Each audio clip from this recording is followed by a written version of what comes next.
Shalom, shalom, bien-aimés. Donc, nous continuons à parler des miracles et des prodiges qui sont en train de se passer dans nos églises. Et dans cette émission d'aujourd'hui, nous allons parler de comment distinguer les faux miracles avec les véritables miracles dans nos églises. Alors, nous demandons au Saint-Esprit de prendre le contrôle de ma bouche pour que ce que je veux dire, que ce soit des paroles qui viennent du Saint-Esprit et non de moi qui est en train de vous parler, parce que je suis seulement un instrument que le Saint-Esprit est en train d'utiliser pour nous communiquer de la vérité. Et nous savons que le Saint-Esprit est celui qui est l'Esprit qui peut nous convaincre de la vérité, qui peut nous parler, qui peut nous révéler de la vérité, bien-aimés. Et nous savons que Jésus-Christ de Nazareth est mort sur la croix de Golgotha pour que nous puissions être sauvés, rachetés de la main de Satan. Et c'est pour ça que nos ennemis ne veulent pas qu'on connaisse la vérité. Et c'est pour ça qu'ils sont en train de manipuler les choses pour que le peuple de Dieu reste dans l'ignorance. Et c'est pour ça que toutes les barrières, les obstacles, les limitations qu'on a mis des écrans devant nous pour que nous ne puissions pas voir la vérité, et bien nous sommes en train de détruire et de briser toutes ces blocades, ces obstacles-là, pour que nous puissions connaître la vérité que le Seigneur a réservée pour nous. Alors, la guérison qui est authentique et originale par rapport au faux, d'abord il faut connaître que Dieu ne guérit que quand il veut. Et comme il veut, et où il veut, et quand il veut. Et Dieu guérit selon sa volonté et non selon notre volonté. Et la volonté de Abba, notre Père, qui est aussi notre Dieu, notre Roi, est toujours de nous guérir d'une façon que nous puissions être guéris à long terme. Que la guérison que nous allons obtenir, que le miracle que nous allons obtenir, que ce soit une guérison ou un miracle, que nous allons garder. Et c'est pour ça que chaque fois que une église commence à parler de la guérison, où ils veulent commencer à faire des miracles, sans d'abord se rassurer que les gens qui sont en train de chercher le miracle sont des gens qui ont reçu Jésus-Christ de Nazareth. Bien aimé, Dieu est souverain. Il peut aussi guérir des gens qui n'ont pas reçu Jésus. Oui, c'est très possible. Mais la finalité est celui d'emmener ces gens-là vers Jésus-Christ. Jésus veut que ces gens-là viennent le servir. Et c'est ça qui est l'objectif du Père.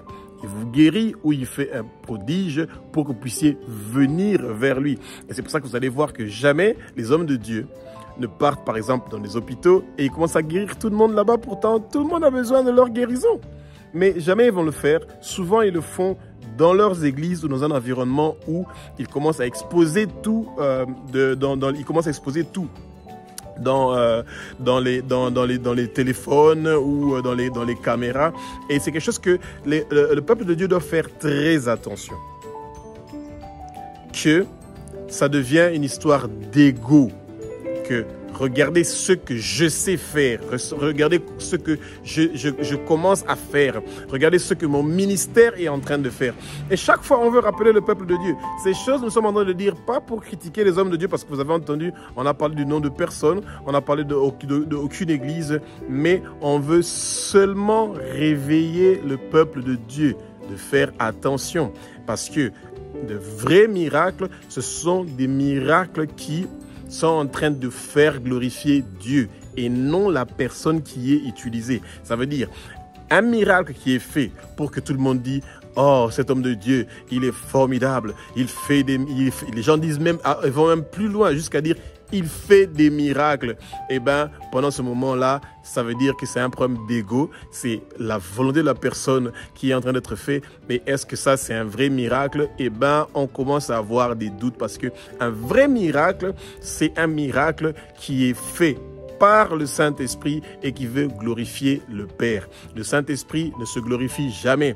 Il fait des choses pour que le Père soit glorifié. Même Jésus, quand il était sur terre, il a fait les choses qu'il a vu le Père faire. Il a fait des choses pour que le nom du Père soit glorifié. Et c'est pour ça que nous, les hommes de Dieu, vous qui êtes des saints, nous ne devons pas faire des choses qui sont en train de nous glorifier nous-mêmes, mais ça doit être des choses qui sont en train de glorifier le Père. L'être humain aime être glorifié. Vous voyez, quand il y a beaucoup je prends juste un exemple, beaucoup de présidents de nos pays africains ou dans d'autres pays, eh ben, la soif du pouvoir, la soif de l'argent, eh ben, ces choses-là sont arrivées dans nos églises. La soif du pouvoir, la soif de l'argent, eh ben, c'est plus des choses que nous sommes en train de faire dans nos églises avec des miracles ou des prodiges pour que le nom du Père soit glorifié, mais pour que ces personnes qui sont utilisées par le Seigneur pour que les miracles soient faits, que ces gens-là soient glorifiés, que ces gens-là soient riches et qu'ils puissent commencer à exposer leurs richesses. Bien-aimés, quand vous partez dans des églises où les hommes de Dieu sont en train d'exposer leurs richesses, ils sont en train de montrer leurs belles voitures, ils sont en train de montrer leurs jolis habits, ils sont en train de montrer leurs grandes maisons, qu'on est en train de faire la publicité pour eux, des grandes affiches avec leurs photos, avec la photo de maman pasteur et tout qu'on sort, et ben, quand vous commencez à partir dans des endroits comme ça pour aller chercher des miracles, le premier miracle qui devrait se passer dans ces églises-là, dans ces organisations-là, c'est d'abord l'humilité. Il n'y a pas d'humilité dans ces organisations-là pour la simple raison que c'est la culte de la personnalité. Ces gens veulent être reconnus, que eux, ils sont grands, ils sont supérieurs. Bien-aimés, rappelons-nous, le jour que nous allons arriver au paradis, il n'y aura pas « ça c'est mon mari, ça c'est ma femme ». Nous tous, nous serons des serviteurs du Seigneur et nous aurons un corps qui est glorifié. Et c'est pour ça que ici sur terre aussi, nous sommes égales. Là-bas, au paradis, il n'y aura pas papa pasteur, maman pasteur. Non, nous tous, nous serons des serviteurs de Abba, notre Père qui est aux cieux. Et ça commence ici sur terre. Et les miracles qui sont faits dans les églises, ce ne sont pas des miracles pour que les hommes soient glorifiés, mais ce sont des miracles pour que Dieu soit glorifié, parce que à la fin, c'est lui qui va nous juger pour les bonnes choses que nous sommes en train de faire ou les mauvaises choses que le peuple de Dieu est en train de faire. Et la parole nous dit que nous ne devons pas nous réjouir que les démons sont en train de nous écouter, que les démons nous sont soumis et que nous avons fait des miracles, nous avons fait des prodiges. Non, nous devons nous réjouir que nos noms sont inscrits dans le livre de vie de l'agneau bien-aimé. Et nous devons demander constamment au Seigneur, Abba, notre Père qui est aux cieux, notre Dieu, notre Roi, que nos noms soient inscrits dans le livre de vie de l'agneau. Et c'est très important de chercher la vie éternelle au lieu de chercher ce pouvoir éphémère que nous laissons ici sur terre. Quel est le fruit de la guérison ou du miracle que nous venons de vivre? Et bien aimé, comme nous avons toujours expliqué, c'est une fois qu'on a eu un miracle, ou on a eu un prodige, le Seigneur veut que nous puissions grandir spirituellement, que nous continuions à grandir spirituellement. Et ça veut dire que un miracle que nous avons reçu et puis un prodige que nous avons eu dans notre vie, eh ben, ça nous pousse à plus vouloir être dans la présence de Abba, notre Père qui est aussi notre Dieu, notre Roi, et que le Saint-Esprit continue à se manifester dans notre vie. Et ça veut dire que nous allons avoir l'amour de lire la parole. Nous allons avoir l'amour de prier. Et c'est plus des prières de 10-15 minutes et puis on a fini. Non, c'est on prend le temps et on commence à communiquer avec notre Père qui est aux cieux. Et on le fait chaque jour. Et ça, c'est des miracles qui est beaucoup plus important que les miracles que nous sommes en train de voir dans nos églises. Et bien aimé, il faut vous rappeler que c'est vrai que les hommes de Dieu ont cette grâce-là de pouvoir faire des miracles et des prodiges, mais vous aussi, vous pouvez faire ces choses-là. Prenez votre temps d'étudier la parole et chaque chose que vous allez demander au Seigneur au nom de Jésus-Christ de Nazareth, eh bien, si cela est sa volonté, il le fera. Il peut aussi utiliser votre voix. Et vous allez voir que dans beaucoup des églises, ils sont devenus des idolâtres, mais quand même, il y a des miracles qui sont en train de se faire. Quand vous voyez qu'une église est en train de faire l'idolâtrie du pasteur, l'idolâtrie de maman pasteur, et qu'il y a des miracles qui sont en train de se faire dans cette église-là, bien aimé, ouvrez vos yeux parce qu'il y a un souci. C'est probablement des faux miracles qui sont en train de glorifier le pasteur avec sa femme et ou leur couple et non le Seigneur. Et ça veut dire que ce miracle-là ne va pas vous emmener loin.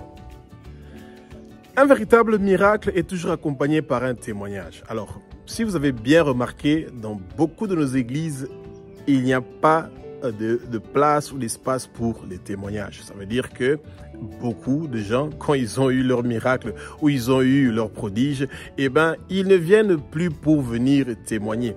Et comment nous voulons que les gens puissent savoir que ce miracle-là, ce témoignage-là est véritable? Ça veut dire qu'ils reçoivent leur miracle et puis ils disparaissent. Ils ne reviennent plus à l'église pour témoigner et vous ne voyez pas que leur vie est en train de changer. Et c'est pour ça que c'est toujours bien d'observer les gens qui sont en train de recevoir des miracles ou des prodiges dans les églises. Continuons à étudier leur vie. Si ils veulent vivre dans la sanctification, si vraiment ils sont vraiment nés de nouveau dans le sens où ils laissent leur ancienne vie pour prendre une nouvelle vie. Et ça, c'est des choses que nous devons étudier avec précision pour savoir si effectivement les miracles que nous sommes en train de voir dans nos églises sont des miracles qui sont des véritables ou ce sont des miracles qui sont faux. Parce que quand les miracles sont faux, eh ben, la personne là va être guérie par exemple d'une maladie ou de quoi que ce soit à la minute là et après sa situation va être pire. Parce que rappelez-vous de ce que la parole nous dit.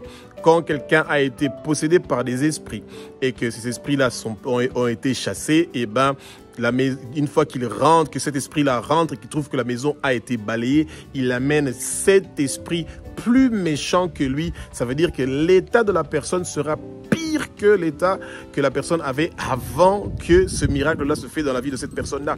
Et bien aimé, c'est pour ça que vous devez toujours vous rassurer que les gens pour qui on est en train de prier pour qu'ils puissent recevoir des miracles ou des prodiges doivent d'abord recevoir Jésus dans leur vie. C'est très important que ces gens-là donnent leur vie à Jésus-Christ. Ils doivent accepter que Jésus est le Fils de Dieu, qu'il est Dieu, que Jésus Nazareth a versé son sang sur la croix de Golgotha pour nous. Et nous devons demander le pardon de nos péchés et que Jésus-Christ Nazareth vienne habiter et que nous puissions recevoir le Saint-Esprit pour qu'un véritable changement se passe dans notre vie. De nos jours, le peuple de Dieu ne veut plus avoir des miracles qui sont faits selon la volonté de Abba, notre Père qui est aux cieux. Eh bien, les miracles sont devenus du showbiz.